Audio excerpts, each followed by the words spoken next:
Well, good afternoon, folks. This is Bill Costanzo, Livestock Guardian Dog Research Specialist at the AgriLife Center in San Angelo. Today we're doing our session 10 of our Livestock Guardian Dog Q&A. We have a few questions today, and if anybody would like to post any in the chat, feel free, and we'll definitely have time to answer those today. I do want to thank the Sheep and Goat Predator Management Board for supplying funding for the position here. And then also Dr. Redden, the Center Director, for providing some leadership and advice when needed for our program here. So with that, we'll go ahead and get started with a couple questions we have here today. So Patricia has a 12-week-old Great Pyrenees, and she's looking to understand the best kennel or shelter for her dog, either by or at her chicken house. She wants somewhere where he'll be able to sleep and find some shelter. So I guess first, I definitely made this mistake with my first livestock guardian dog. I built this really nice dog house. It was fairly large and easy for him to get in and out of, and the dog never used it. And so I would probably say, Patricia, I wouldn't spend a whole lot of money on a shelter for your dog. While he's still small at 12 weeks, he's going to be growing rapidly, and he does have a double hair coat for a reason. And so normally, most livestock guardian dogs are guarding sheep or goats, and so they'll go and sleep or find shelter wherever the sheep and goats find shelter. So since your dog's, going to be guarding poultry for you, I would probably provide some sort of a shelter for him. But again, I wouldn't go, and buy some expensive fancy dog house. Just something simple for him to get out of the inclement weather. One of the big things is to make sure, that you've got plenty of bedding in there for him. Since he's not going to be able to bed down, with sheep and goats that are going to keep him warm, he's going to have to try to stay warm on his own when it does get cold. And so, make sure you've got plenty of straw or plenty of shavings inside of the shelter that you make for him. And, probably some sort of a four-sided thing with a roof, that definitely keep him out of the wind. Once he's an adult, you're probably not going to need a shelter for him. He probably won't use it. We had puppies out in Snowmageddon this last year, and that was the happiest I had seen any of our livestock guardian dogs. They were running around in the snow, laying in it, chasing each other, just having a good time. And so, that double hair coat that they have does keep them a lot warmer than you think it would. And, they'll do just fine out on their own as long as they've got plenty of bedding to snuggle down in. You won't ever have to take them in the house or anything like that as he's growing. So if you have any of the questions, feel free to just, post them on our Facebook page or drop me an email if you've got some more questions about some sort of a shelter for your livestock guardian dog. Up next, Vanessa wanted to know what my thoughts were on male and male pairs versus male and female pairs versus female and female pairs. Well, I guess I would go back that there was actually some research done on this in the late 1980s and 1990s. And, based on that research that was done, they found no difference in guarding ability of males versus females. And there really wasn't much difference either between intact or fixed animals. There was a slight increase in guarding ability for intact males, but I guess I would say, in my opinion, with the issues that come with an intact male of extra aggression towards other dogs, sometimes resource guarding, and definitely the possibility of roaming to find a mate, I would spay and neuter all of our livestock guardian dogs, and we do here. We don't have an intact dog of either sex. And I would encourage producers to do that. But back to your actual question, there is some anecdotal evidence that suggests that maybe females tend to stay closer to, the herd, and that males tend to patrol out more.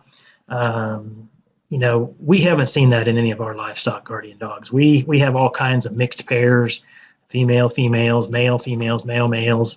I think the most important thing when you're looking at getting guardian dogs or bringing in a new dog or whatever is really to make sure that they're bonded well.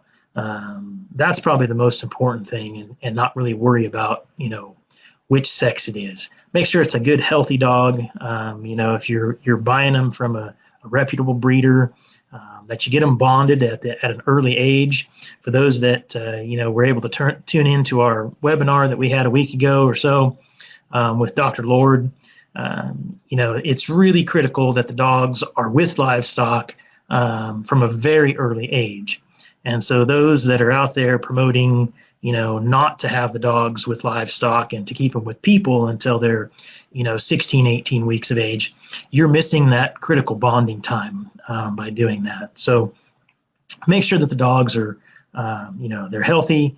You get a good, weaned pup, and that pup has been with livestock from birth. I would, stress that over worrying about, whether you've got two males or two females or a mix of the two. So, well, it looks like Patricia added a question here. At what age do you recommend the dog be neutered? Well, there's a lot of evidence out there about waiting until a later age on large breed dogs. And I would tend to agree with that.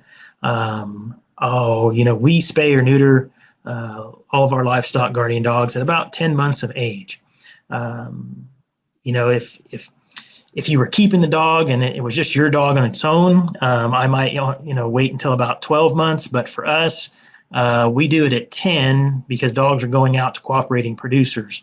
And so we don't want dogs roaming. We're starting to roam. We're getting bred because that would definitely be a hindrance to a lot of the research that we're trying to conduct in our bonding project.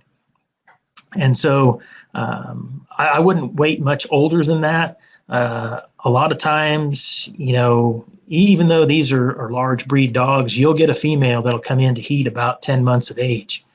And, if you can stop roaming from starting, it's probably all the better.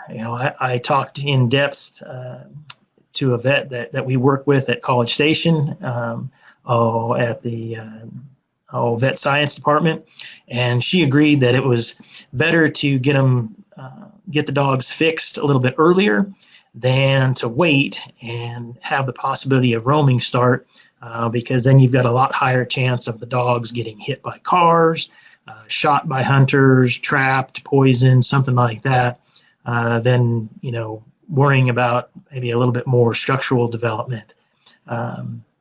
We haven't seen any issues, Patricia, come up, by getting them spayed or neutered at about 10 months of age. And so that's another reason why it's important to buy your pup from a good, reputable breeder that hopefully is at least, got some information about hip and elbow dysplasia, at least on their breeding pair. It doesn't necessarily need to be on your dog. If their breeding pair doesn't have that, most likely your puppy's not going to have it either. And so, you shouldn't have any issues by getting them fixed at about 10 months of age. So thank you for that question, Patricia. That's a common one that I do get and answer for people. If anybody else has any questions that's logged in today live, feel free to go ahead and post those. I'm going to toss out just a couple helpful hints that I think, might be helpful to folks today, since we only had a few questions. We're definitely in the middle of hunting season. And so, if you can move your dogs and livestock to pastures where your hunters aren't going to be, that's just kind of makes things a little bit easier for you and for your hunters, and keeps your dogs from bothering the hunters. Something else, make sure you remind the hunters not to give the dogs any sort of treats or, leftover sandwiches that they've had from lunch or any breakfast or dinner or anything like that, because it's important that your hunters know that, any type of food or, if they're being nice to the dogs, petting them or anything like that, those dogs are going to end up coming back to that location, whether it's, their camp or their hunting blind. And so, they need to just leave the dogs alone, just ignore them, And, if they do that, generally the dogs will leave and just go away after a little while. The big problems become is, when they pet the dogs or, they feed them. And again, like I mentioned, the dogs end up staying there because they're looking for more attention or more food to be given out. Something else is to, encourage your hunters, and also maybe, you have something pre-set up for them, a specific location on the ranch, where they're going to clean and gut their animals. Hopefully, it's away from the hunter's camp. It's not out by their blinds or anything like that. And that way, if the dogs do smell that or find that location, it won't be bothering your hunters and it won't be disrupting their hunting time. So those are just a few helpful hints I have for you. I don't see any other questions today. So I think we're just going to have kind of a short session.